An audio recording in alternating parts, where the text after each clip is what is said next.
Hey, Jay here. Today we have some cool tips on installing wraparound handguards, which we do quite often on our off-road builds. We're going to install these. We have ODI lock-on grips. They do sell some without this in here, but it's so easy. They're a little bit, I don't know, harder to find, and it's easier just to knock these out. We have a really cool video with Jeff Imig, so we're going to turn it over to Jeff at the ODI shop where they make his Imig lock-on grips, which are really cool. So we'll turn it over to Jeff. We're going to come back here after that and install these things. We have the Imig, the original Imig, the Rogue, the half waffle, and the no waffle. All of these grips have the exact same system. Inside of this interior edge right here, there's a little V channel built into the plastic.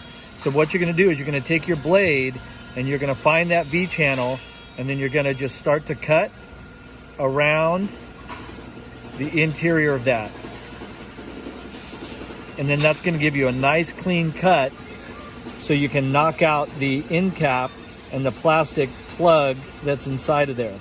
So once you go all the way around, you're going to feel that the rubber is cut. Put this on your bike and then just take and knock the end cap out. And you can see that's a nice clean cut right there. If there are any burrs at all, just take your blade and just kind of clean those up a little bit. Okay, thanks, Jeff. Good job as always. Now we're going to put these handguards on. As Jeff just showed you, we already knocked that out. So we're going to slide this on just like so. I like to position it just about right. I have a little bit of the half waffle over here showing. Take a look at that, Spence. Okay, I like to be down about right in there. And you can see how clean, the way we knocked them out, comes up really clean. And we're going to use our Allen wrench here, tighten that up, good and snug. I don't know that we've ever had any of these come loose. We have years ago had guys that would over tighten these, so they don't need to be that tight. Okay, here we go. We are on a KTM Husky gas kind of bike here, 350. We've got our cables run like so. Not too bad of a system on these bikes to hook things up. So we got our cables running like this. All right, B, you stand right over here out of the way of our camera guy. We're going to throw this in, and we're pretty sure where we're going to be timed. We might have to do this again if we don't like where the grip ends up. So I'm going to get this cable in here. Okay. And I can kind of tell once I get this together here, just like that, I can kind of tell where it's going to end up, and it's going to be just about right. Okay, so now I'm going to take this half like so, and then this half like so, and I get a bolt. It's nice to have an assistant to hand you stuff. Not everyone's got that, so that's when I usually have a bolt in my mouth or something. Then I can't be talking, right, Spence? Nope. Okay. Okay, so now we're gonna get those cables routed right there. Okay, so now I'm gonna bring this over, and we have a little problem here. Let's check out our problem. It's kind of a big problem. We got to go this way, like over a 1/4 inch.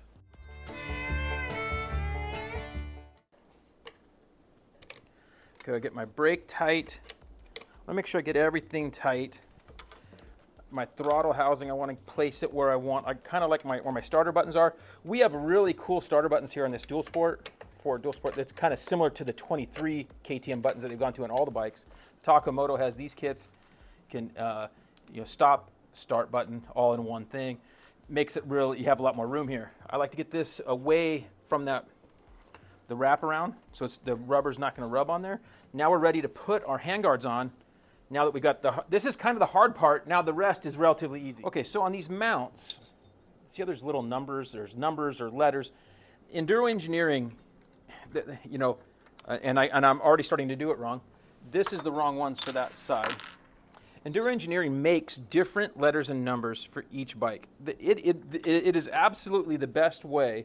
So you line up those need to be touching each other, and they need to be facing inboard, just like so. So the way you do this is have the number or the letter, and they're specific to different bars. if you call Enduro Engineering or email them, they'll tell you, if you tell them which bars you have, they'll tell you which one you need. And everybody goes, it'd be nice if there was just one size that fits all. The problem is everybody bars in here are a little bit different taper and size. So what we do is getting these, I'm just kind of getting them started just a little bit loose. Okay, so I know roughly where I need to be, and I'm gonna do the same thing on the other side.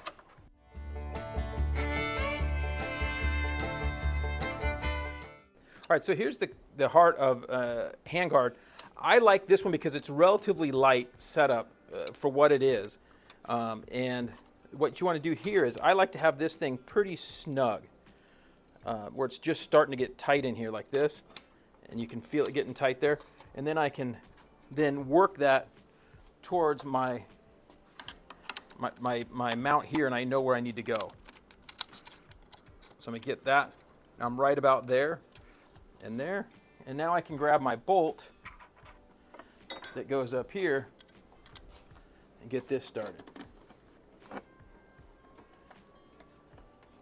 Now the whole key is leaving everything loose right now. So I'm going to get this, I'm going to go to where it's tight, and I'm going to back off just a hair. So I'm backed off there, and I'm going to now tighten this side right here. I'm going to get this at the level I want. I know I want it right kind of straight with the bar right there. And I can start tightening this one. So I like to get this one on here because I get some good leverage on this. So you could have one on a ratchet, but get some on here and get that one good and tight. So I get this one tight first. Now I tighten this one. This one's good and tight. That tight. So now we're solid here, and now we're going to tighten this one. And the key here is, so with these, you can imagine if these are loose, I'm going to loosen these up a little bit. You can see how much room they have to move around and find their true home. Now I'm going to tighten these up. And I'm going to watch and make sure that they stay even, top and bottom. Just like that. And I'm watching that gap close up and stay the same back and forth between the top and the bottom. A good T-handle on here so you're not rounding those bolts off. That's the squeak of good and tight. Just like that. I think we're solid, man. Okay. Okay, same thing. I like to have this one just where it's snug going in there. And then I can start this bolt right here. And I like the simplicity of these handguards. It is a little bit more hassle that you gotta, again, tight, back it off. It's a little bit more hassle that you gotta go find the right exact size here, but that's really the only way these things work perfectly. Okay, now I'm gonna get this one tight and get it good and snug. Okay. And you notice I'm not using any Loctite or anything, just good and tight. Now at this point, I like to get in here, and I'm going to compare my level here to the other one. So they're the same. This one's down a hair. I think we're good right in there. Okay. And now, again, now we're ready. Last step is tightening these dudes right here. And I can just go back and forth. You didn't tighten that one yet. I tightened that one, right? You loosened it. Woo! Boom. Who's your daddy? Okay. Okay. Whew. Takes a lot to make a really good trail bike dual sport, for protection. People go, why do you run wraparounds? Oh, if you go over you're going to get stuck in the bike. Well, I know there's a risk, but there's a risk with anything. And smacking yourself into a tree or a rock, dropping the bike and not being able to get in there. So this is another little problem. See how tight, hand me that hammer there. You can get in here. It can get really tight to get into your, okay. Looking good. And then get this one. So I think we're pretty dang good. Make sure, again, your numbers are lined up is key. What do we have? 6s. We have 6s with our ODI Champ Bar bends.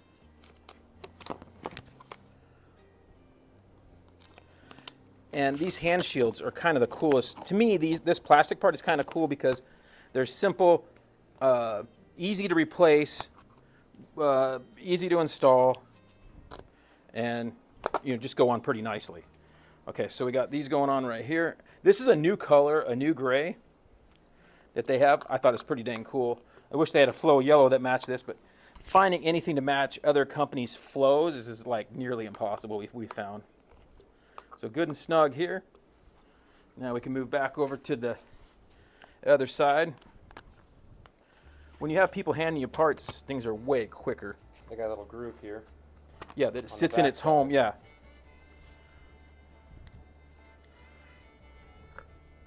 And that plastic brace on the front. Yeah, makes it really nice and easy. I think I'll have to change those orange stickers out to some black and white ones, or some. We'll have Decal Works make us up some custom. When we do the graphics for the bike, we'll make some custom stickers with them on there to make it all match and look nice. Okay, so that's a wrap, man. What else do we see here? It's a wraparound, actually. That's a wraparound, as Spencer says. We got full wraparound protection. Good for B.